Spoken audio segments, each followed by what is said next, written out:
ओम नमो भगवते वासुदेवाय।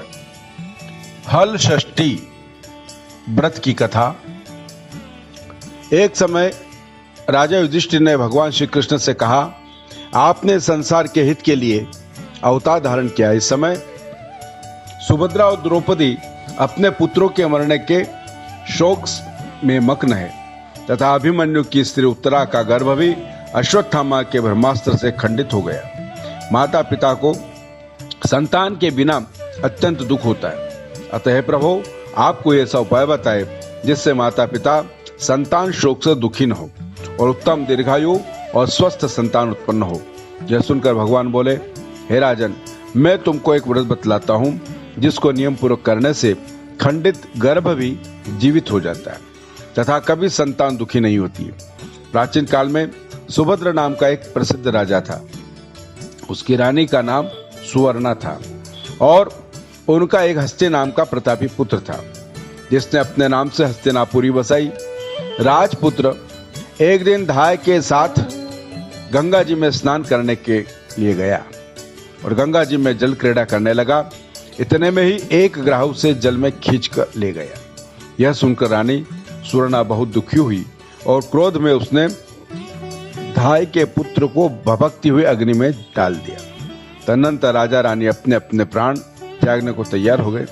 धाय भी अपने पुत्र के शोक में किसी निर्जन वन में चली गई तथा वहां एक सुनसान मंदिर में शिव परिवार पार्वती गणेश जी की विधि पूर्वक पूजन करी। वह प्रतिदिन पूजन तथा व्रत करती थी। भगवान श्री कृष्ण बोले, हे राजा युधिष्ठिर, उस व्रत के प्रताप से भाद्रपद मास की कृष्ण पक्ष की षष्ठी के दिन नगर में एक अद्भुत दर्शन हुआ और एकाएक धाय का पुत्र अग्नि में से जीवित निकलते हुए सभी ने देखा, जिससे उनको बड़ा आश्चर्य हुआ। इसका रहस्य बताने के लिए शिव जी की आज्ञा से दुर्वासा ऋषि वहां आए। एकाएक धाय का पुत्र अग्नि में से जीवित निकलते हुए देखा गया, जिससे उनको बड़ा आश्चर्य हुआ।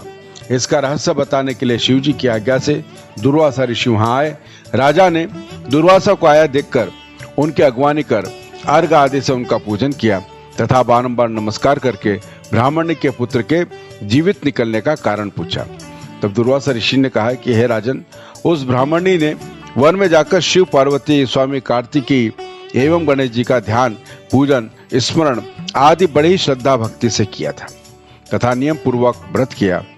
यह व्रत उसका प्रभाव से जिसके कारण उसका बालक जीवित मिल गया। अतः आप भी वहां जाकर शुभ कर्म करें। राजा ने दुर्वासा ऋषि को विदा कर तदुपरांत वे दोनों वन में गए और वहां राजा रानी ने उस ब्राह्मण को श्रद्धा के साथ पूजन अर्चन करते हुए देखा। राजा ने ब्राह्मणी को उसके पुत्र से मिला दिया। ब्राह्मणी ने राजा को उस उत्तम व्रत को सविस्तार बता दिया। उसने कहा, राजन, जिस दिन से आपके भाई के मारे मैं यहाँ आई हूँ, तब से मैंने केवल वायु का ही सेवन करते हुए भगवान शिव, कार्तिकेय, पार्वती एवं गणेश जी के निमित्त पूजा की। एक दिन आधी रात के समय स्वप्न में भगवान शिव ने मुझे दर्शन दिए और कहा कि तेरा पुत्र जीवित हो गया, क्योंकि तूने हमारा व्रत और पूजन बड़ी श्रद्धा से किया। यदि तुम्हारी रानी भी इस व्रत को विधि पूर्वक करे तो उसका पुत्र जीवित मिल जाएगा तथा और भी बहुत से पुत्र उत्पन्न होंगे। भगवान श्री कृष्ण ने युधिष्ठिर राजा से कहा कि राजन, भाद्रपद मास की षष्ठी को इस उत्तम व्रत को करना चाहिए। उस दिन ब्रह्म मुहूर्त में प्रातः काल स्नान करके काम, क्रोध, मोह, लोभ और आदि का त्याग कर व्रत को नियम पूर्वक करना चाहिए।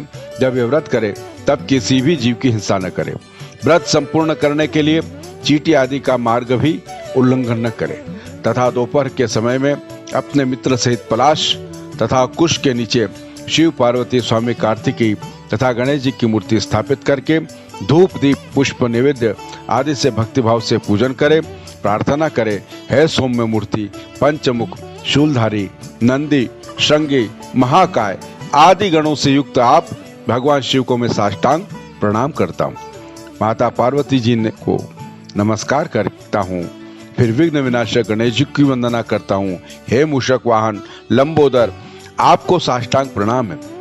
इस प्रकार कहकर इन चारों देवताओं की पूजन करे, फिर ब्राह्मणों सहित गाजे बाजे से अपने घर को आ जावे।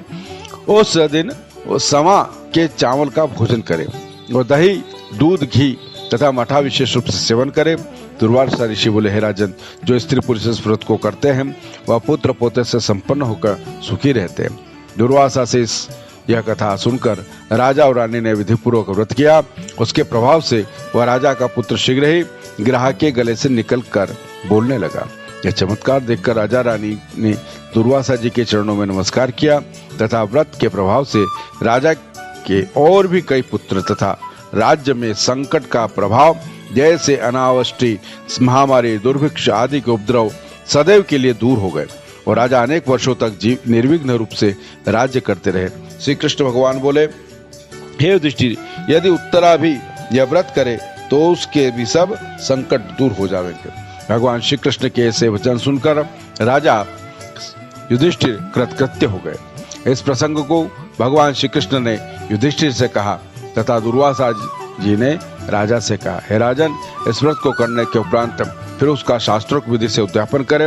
उद्यापन में स्वर्ण, महिषी, गो और वस्त्र ब्राह्मण को दान देवे। सोने अथवा चांदी की मूर्ति बनाकर वेद पाठी ब्राह्मणों को सहित उनके पूजन करें। राजा युधिष्ठिर ने भी इस व्रत को उत्तरा से करवाया था, जिसके प्रभाव से अश्वत्थामा द्वारा खंडित किया हुआ गर्भ उदर में हिलने डुलने लगा और फिर वही गर्भ राजा परीक्षित के रूप में प्रकट हुए।